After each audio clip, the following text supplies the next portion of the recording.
By a viewer request, I'm going to cover some visibility related rules in GURPS. I want to start with light and darkness, but it is such a confusing topic that it will have to wait for later. I asked some questions on the SJ Games forums, but still waiting for a response. In the meantime, let's talk about invisibility, blind fighting and similar things. First things first, how can you become invisible? If you have supernatural powers, you can do it with the invisibility advantage, 10 levels of the obscure vision advantage, and arguably the chameleon advantage. Chameleon by default conceals the user from normal vision. Obscure affects one kind of vision, that is normal, infravision, ultravision or something else. Invisibility affects the entire electromagnetic spectrum, including radar and dark vision. Their capabilities can be extended, but differently. Chameleon and Obscure can take extended plus 20% for each additional related sense: normal vision, infravision, ultravision. Invisibility seems to imply that radar is related to vision, so it should be included there too, so you will not have to take a separate Obscure radar ability. The illusion advantage, however, says that radar is a different, unrelated sense. This seems to contradict what invisibility said earlier. Then, if we take a look at the fog cloud ability on page 140 of GURPS powers, we will see extended LADAR plus 20% on obscure vision. That seems to imply that LADAR is on the list of vision types too. Finally, where does hyperspectral vision fit into all this? Do you have to take it separately for the purpose of extended, or does extended infravision and ultravision cover it as well? But if it does not, what about hyperspectral vision with extended low or high band? Do you have to conceal your gamma ray emissions separately? These questions have no official answers, I think. However, the broad spectrum technique for the photorefraction ability from GURPS psionic powers seems to imply that if both infravision and ultravision are affected, then hyperspectral vision also is affected. It is still not clear whether invisibility includes LADAR among its senses by default, I think it should, and whether T-ray vision is blocked by the same advantages that block normal radar, including invisibility. But that's some esoteric crunch stuff. Let's talk about the rules for combat against invisible opponents. Most of these rules can be found on page 394 of GURPS Basic Set. We have several situations that can occur in combat. Situation number 1. The attacker cannot see anything. This can happen if you are blind or are fighting in complete darkness. If that's the case, you can make a hearing -2 roll to discover your opponent's location, or use some other sensory ability. If you fail your hearing roll, you may attack in a random direction. Your attacks are at -10 or -6 if you are accustomed to being blind, and you roll hit locations randomly. Now let me ask you a question. Imagine yourself as a tabletop RPG system designer. Would you write all relevant rules in the visibility section, or would you, for example, omit something very important and place it like 150 pages later? Because that's what GURPS does. Here's an addition to these rules that can be found only in the combat modifiers table on page 547. Your effective skill after all modifiers cannot exceed 9, which makes perfect sense. And one more thing. This -6 penalty for being accustomed to being blind only works for melee attacks. Ranged blind attacks always take -10. This is said both in the combat modifiers table and under shooting blind on page 389. Situation number 2. The attacker cannot see his opponent, but can see his other surroundings. This can happen if the enemy is invisible, but you are not blind. The same rules apply, but the attack penalty is -6. Yet again, only the combat modifiers table mentions the effective skill level cap of 9. Situation number 3.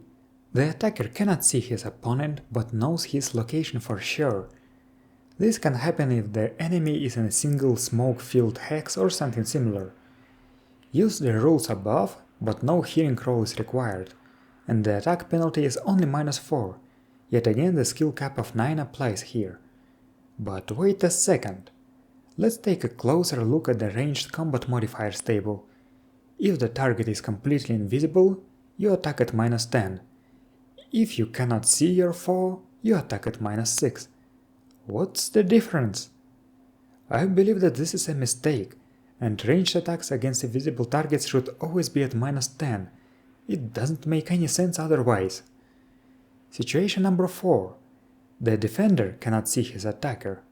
This occurs if the attacker and his weapon are invisible, but the defender is aware that he is being attacked. In this case, he may dodge at -4. If the defender makes a healing -2 roll, he may also parry or block at -4. If the defender is completely unaware of his attacker, he gets no defense. If the attacker is in a smoke or in a natural darkness, but the defender is not, he defends normally, since he can see the weapon coming. Now you might have noticed that there is something off here as well. What is the difference between an invisible attacker and one attacking you from behind? Why can't you roll hitting -2 against an attacker from behind to be able to defend, even if you do not have peripheral vision or 360 degrees vision? So from now on, I'm going to allow rolling hitting -2 to detect an attack from behind. If you do not have peripheral vision or 360 degree vision, you may dodge at -4 or parry at -6. You cannot block unless your shield arm has the extra flexible enhancement or you have the double jointed advantage. This will make it consistent with the defending against attacks from the back rules from page 391. I would also add the ability for the opponents to make a quick contest of stealth versus your hitting when attacking from behind to remain unnoticed.